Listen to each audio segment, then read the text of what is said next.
Welcome to सपना classes. Hello students, आज हम पढ़ेंगे क्लास 8th की प्रीवियस इंग्लिश बुक का chapter number 6 the solitary reaper. ये एक पोएम है जो कि विलियम वर्ड्सवर्थ ने लिखी है। विलियम वर्ड्सवर्थ जो कि एक बहुत ही फेमस पोएट हैं। तो स्टार्ट करते हैं poem the solitary reaper. Solitary means alone, अकेला या अकेली, एंड रीपर उसको बोलते हैं जो फसलों की कटाई करता है। रीप करता है यानी कि काटता है, ठीक है। द सॉलिटरी रीपर मीन्स जो फसलों की अकेले ही कटाई कर रहा हो उसको बोलेंगे solitary reaper. Now let's start. Behold her single in the field, yon solitary highland lass, reaping and singing by herself, stop here और gently pass। ठीक है, behold का मतलब हो गया ऑब्जर्व करना या देखना। उसको देखो, सिंगल इन द फील्ड, उसको देखो वो फील्ड में सिंगल है, अकेली है। यहाँ पर एक लड़की की बात हो रही है, ठीक है। yon solitary highland lass, yon is there, वहाँ वो अकेली है हाईलैंड पर। हाईलैंड क्या होता है? हाईलैंड होता है माउंटेन, ठीक है। जो लैंड हाई हो उसको हाईलैंड बोलेंगे। तो वो हाईलैंड पर है, वहाँ अकेले माउंटेन पे रहती है, माउंटेन पर है। Ripping and singing by herself, अकेले ही वो कटाई कर रही है और गाना गा रही है। स्टॉप हेयर और जेंटली पास, या अगर आपको गाना सुनना है तो आप रुक जाओ, और जेंटली पास या उसको बिना डिस्टर्ब किए वहाँ से निकल जाओ। तो पोएट ये कहना चाहता है कि देखो वो अकेली एक लड़की माउंटेन्स पे फील्ड में कटाई कर रही है और साथ में गाना भी गा रही है। तो अगर आप उसको सुनना चाहते हो तो स्टॉप हेयर, नहीं तो वहाँ से आप निकल जाइए बिना उसको डिस्टर्ब किए। Alone she cuts and binds the grain and sings a melancholy strain, or listen for the wail profound is overflowing with the sound। यानी अलोन शी कट्स, अकेले ही वो काट रही है और बाइंड कर रही है ग्रेन को। बाइंड इज बांध रही है, ग्रेन इज फसल को, जो फसल वो काट रही है उसको काट के बांध रही है, चाहे वो गेहूं की फसल है या चावल की फसल है, जो भी है। And sings a melancholy strain, melancholy strain का मतलब होता है सैड सॉन्ग, और एक सैड गाना गा रही है। और listen for the well profound, well profound is deep valley, is overflowing with the sound, यानी कि उसकी जो आवाज़ है वो वैली क्या होता है? घाटी, घाटी में उसकी आवाज़ ओवरफ्लो हो गई है, यानी कि पूरी वैली, पूरी घाटी उसकी आवाज़ से भर गई है, ओवरफ्लो हो गई है। Next stanza. No nightingale did ever chaunt more welcome notes to weary bands of travellers in some shady haunt among Arabian sands. तो नाइटिंगेल एक बर्ड है, बुलबुल जैसे हिंदी में हम कहते हैं। Chaunt means sing, welcome notes means pleasing sound, ठीक है, जो कानों को अच्छी लगे। वियरी बैंड्स, वियरी इज थका होना और bands is group of travellers, यानी थके हुए यात्रियों का एक group. Shady haunt, shady haunt का मतलब हो गया वो यात्री जब एक जगह सुस्ताने के लिए बैठ जाते हैं कभी कभी एक शेडी जगह में, शेडी जगह मतलब जो ढकी हुई कवर्ड एरिया हो। और Arabian sands means desert of Arabia, ठीक है। तो जो थके हुए यात्री होते हैं जो डेजर्ट में ट्रैवल करते हैं, अब डेजर्ट में जब हम ट्रैवल करते हैं तो हम बहुत ज़्यादा थक जाते हैं। तो डेजर्ट के थके हुए यात्री जब एक जगह आराम करने के लिए या रेस्ट करने के लिए बैठ जाते हैं तो जो नाइटिंगेल की आवाज़ है, जो नाइटिंगेल गाना गाती है, वो एक प्लीजिंग साउंड लगता है, बहुत ही मेलोडियस लगता है, कानों को सुनने में अच्छा लगता है, ऐसा लगता है जैसे वो हमारा वेलकम कर रही है। तो यहाँ पे पोएट ये कहना चाहता है कि वो जो नाइटिंगेल जो वेलकम करती है उन ट्रैवलर्स का, उससे भी ज़्यादा अच्छी साउंड जो है वो इस सॉलिटरी रीपर की है, उस लड़की की है जो कि खेतों में गाना गा रही है। A voice so thrilling never was heard in spring time from the cuckoo bird, breaking the silence of the seas among the farthest Hebrides. Thrilling is exciting. Spring time वो टाइम होता है जब बहुत ठंड के बाद गर्मी का मौसम आता है, तो वो ठंड और गर्मी के मौसम के बीच के टाइम को हम स्प्रिंग टाइम कहते हैं। एंड कुकू बर्ड इज कोयल। Breaking the silence of the seas, यानी कि जो शांत है, जो शांत समुद्र है उसमें कोई आवाज़ नहीं है। फार्देस्ट हेब्राइड्स मतलब जो रिमोट एरियाज़ में, मतलब दूर दूर तक फैले हुए जो आइलैंड्स हैं स्कॉटलैंड के।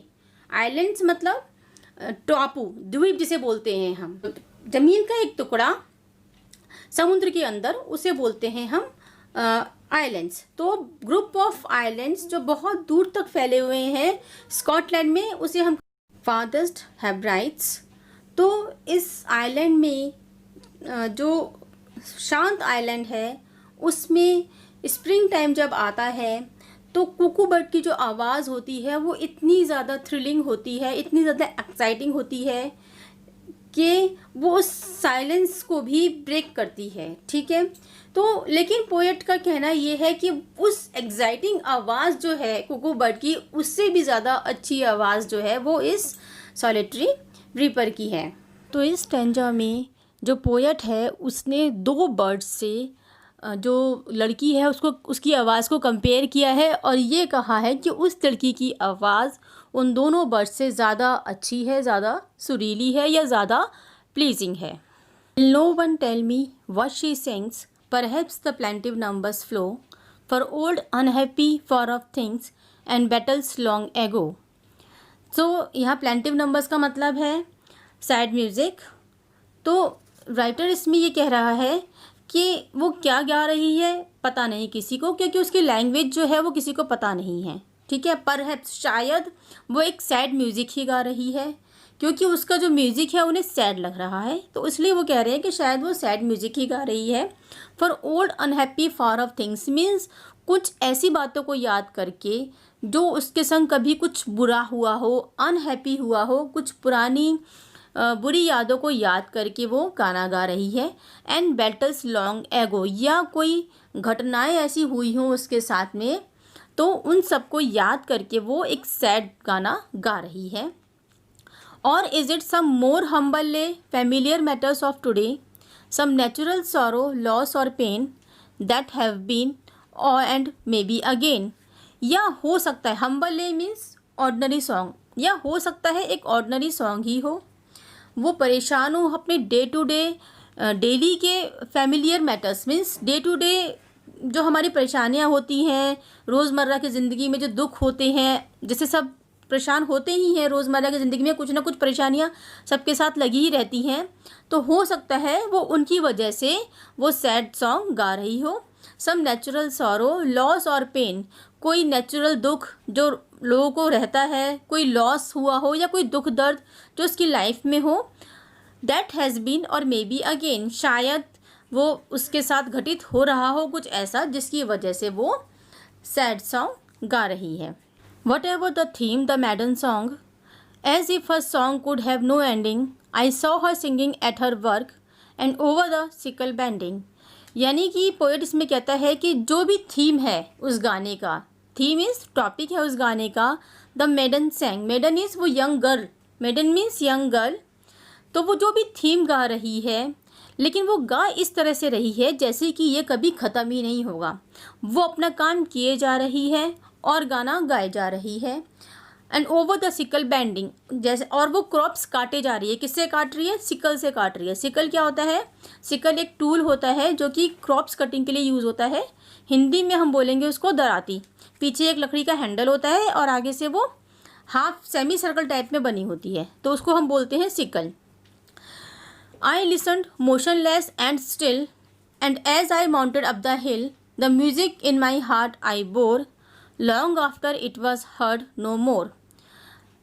तो वो ये कहता है कि मैं खड़ा रहा, मैं सुनता रहा और फिर मैं चल दिया। ठीक है, and as I mounted up the hill, जैसे मैं माउंटेड अप इस क्लाइंब, चढ़ा, हिल पे चढ़ा, the music in my heart I bore, वो म्यूज़िक मेरे दिल में इतना ज़्यादा समा गया, इतनी ज़्यादा जगह बना ली उसने मेरे दिल में।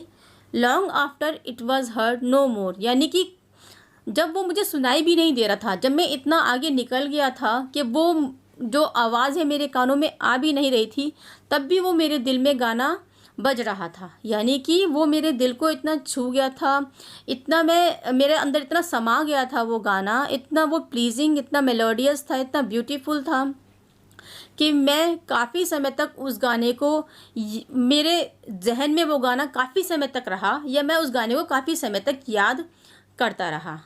तो इस तरह से जो पोएट है वो उसकी आवाज़ को कितने अच्छे से, कितनी खूबसूरती से इस पोयम में प्रेजेंट कर रहा है।